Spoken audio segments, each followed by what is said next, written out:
Beyblade is an old school anime about kids playing with magical spinning tops made to sell toys, and it is fucking fire. Albeit sometimes that fire is burning garbage, and sometimes it's such pure over-the-top energy that it surpasses everything I could hope for in an anime. Now, most people I think will remember the first season the best. Round boy blade breakers traveling across the world, playing various teams from Asia, America, Russia, and only occasionally slaying vampires and werewolves. You know, typical sports stuff. For the most part, the original series kept pretty grounded, but in Season 2, V-Force, it went completely off the rails, and not exactly in a good way. For a quick example of what exactly I mean, meet Zio. He's your typical run-of-the-mill evil android Beyblader who steals the team's bit beasts and fuses them with his own. Needless to say, we've begun to move away from the simplicity of Season 1, and this season did pretty awfully in Japan, nearly leading to the complete collapse of Beyblade as a franchise.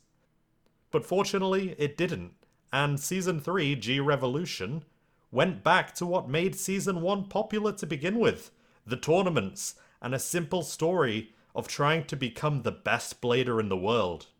Also, literally every character who was introduced in V-Force, aside from Hillary, was cut from G-Revolution. Sorry guys. Season 3 starts off with the announcement of the next World Championship, and how it would focus on a 2v2 format, as opposed to, well, how originally it's done. Which begins to stir some doubts in the Blade Breakers. On a team with 4 very competent bladers, that means 2 of them more than likely are going to be sidelined for most of the tournament. Making a hard decision, Ray and Max decide to break away from the team, believing they'll have a better shot if they join others, and wanting to truly test themselves against their old teammates. And this parting is not amicable. There has been some hurt feelings, some bitter tensions between the team at this point. Not even to mention that later on, Kai vanishes from the Blade Breakers without even saying a word, only to later be seen joining the Blitzkrieg Boys, a team with which the Blade Breakers have a lot of bad-blooded history. And that's our premise. The 4 Blade Breakers are all enemies, going to the World Championships to try and bring each other down. And as far as tournaments go, it is such an absolute killer concept that instantly raises the tension, and gives us 4 potential protagonists and rivals to root for. Then, on top of that, you've got the 2 newcomer teams, Barthes Battalion, a team that's made it this far through cheating, but despite that are an incredibly endearing cast, who are being physically abused by their team manager behind the scenes. And F Dynasty, a duo from the circus who start out as a pretty underwhelming team, but wind up as one of the main obstacles in the season, when they prove to be almost unbeatable at tag team Beyblading. So there is really no weak link in this season. But okay, a solid premise doesn't always make for a good show. You could have the best idea and setup in the world, but if you fuck up the delivery and presentation, then a fat lot of fucking good that will do. So, how does Beyblade do anything special? Well, to start with, Beyblade music has absolutely no right being as good as it is.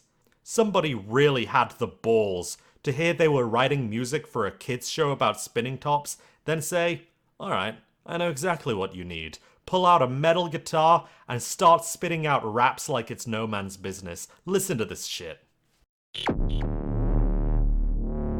Thought you could take my name, but you forgot about my home game. Thought you could take me down, so take me down, so here we go. Thought you could take my down, but you forgot about my old school. If you wanna teach me something new, you better teach yourself up. Yeah. Thought you could take my name, but you forgot about my home game. Thought you could take me down, sucker, take me down, so here we go. Thought you could take my cool, but you forgot about my old school. If you wanna teach me something new, you better teach yourself up. Swing down, swing low. If you wanna play the game, swing down, swing low. Let it rip, Beyblade. Swing down, swing low. If you wanna play the game, swing down, swing low. Let it rip, Beyblade. Secondly, the show is just so ridiculously over the top, which kind of goes against what I said before with the simple premise, but that works so well. It's because of that simple premise that how ridiculously balls to the wall hype and insane the show decides to go works so well. Spoilers for the final first half, but by the end, Tyson and Kai have managed to win their way to the final round of the championships, and the last battle is looking to be a showdown between the two, a la Season 1. Before the battle, we get a glimpse that Kai has been training in the Russian winter to prepare for this match, somehow having used his Beyblade to sever a boulder clean in two in the midst of a snowstorm. I remind you, a Russian snowstorm. Then this mad son of a bitch decides that he's Piccolo or Goku up in here, taking off his scarf during the match, letting it drop to the floor, only for the entire stone floor to crack under the weight of this man's scarf.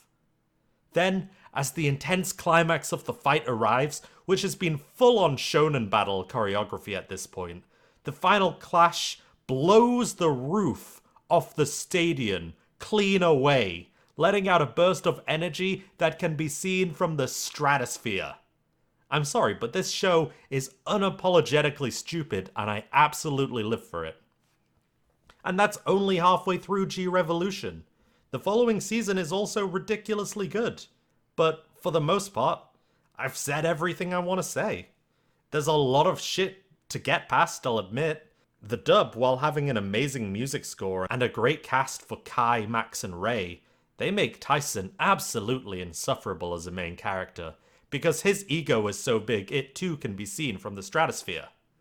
But anyone who grew up with Beyblade likely will find some nostalgia in how utterly tacky the show can be. And maybe it'll even get you a few laughs, I don't know.